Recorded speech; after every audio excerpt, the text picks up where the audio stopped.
Awit 11. Pagtitiwala kay Yahweh. Kay Yahweh ko isinalig ang aking kaligtasan, kaya't ang ganito ay huwag sabihin nino man. Lumipad kang tulad ng ibon patungo sa kabundukan, sapagkat ang pana ng masasama ay laging nakaumang upang tudlain ang taong matuwid mula sa kadiliman. Ang mabuting tao ay mayroon bang magagawa kapag ang pundasyon ng buhay ay nasira? Si Yahweh ay naroon sa kanyang banal na templo, doon sa kalangitan nakaupo sa kanyang trono, at buhat doon ay pinagmamasdan ang lahat ng tao. Walang maitatagong anuman sa gawa ng mga ito.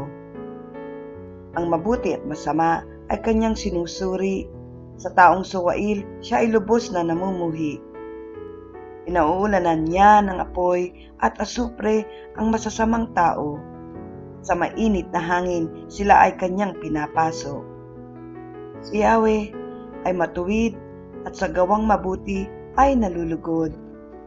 Sa piling niya ay mabubuhay ang sa kanya ay sumusunod.